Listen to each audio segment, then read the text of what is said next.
When I think about clarity, I think about ambiguity, and in some ways, irony.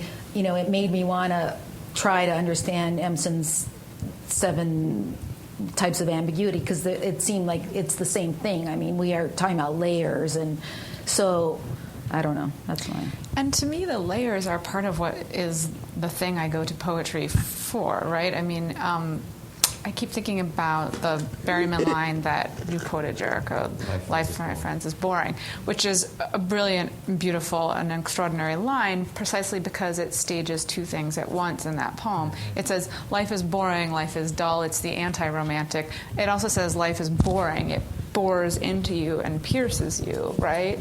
It does those things in one, right? And it's self-contradictory. It's holding in mind the contradictoriness of experience. But we're not supposed to say so, which is the thing. Right. And I think right. The whole argument has been pushed further beyond that. Yeah, there's the self-reflexivity, and that can be annoying as hell too and not get anywhere. Right. And I think that originally irony or whatever, it was a tool of exposing hypocrisy, and now we don't really have something that we are opposed to. There are too many, we've gone to too many.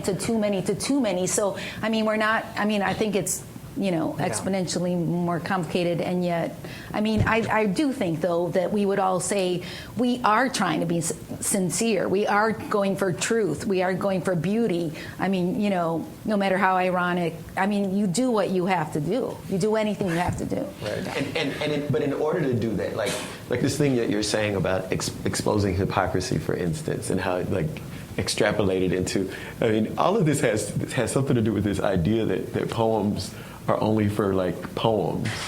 Like in tradition and individual talent, Eliot said every time you write a poem, you change all the poems before it. Yeah. Right? And so people thought that meant, every time I write a poem, the only thing I'm doing is writing poems. As if nothing else can be affected by, as if the truth is, I change all the poems, but I also change my hair, and I change Matisse, and I change getting on the subway. You know what I mean? Yeah. Which is what I really think about poetry. That would be cool if poetry really changed my whole life. Well, and it's also starting from scratch. Yeah. Again and again, despite everything you're using, all the illusions you're making, you really want to start from scratch. Yeah.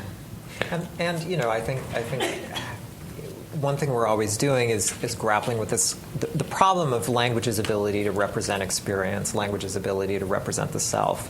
And, a number of people also spoke about Whitman and Dickinson. And the thing that they do in all of their, in so many of their poems, or in Leaves of Grass, but also, of course, in Dickinson's individual poems, is they reinvent these personas over and over again. They reshape them, they retool them. Dickinson speaks through, it's polyphonic. She speaks through so many different personas in those poems, and Whitman creates one persona that he's constantly changing and modulating and shaping as you go through that whole long book, because they don't believe that they can represent one single thing with one personhood, with one persona. So they invent multitudes, right?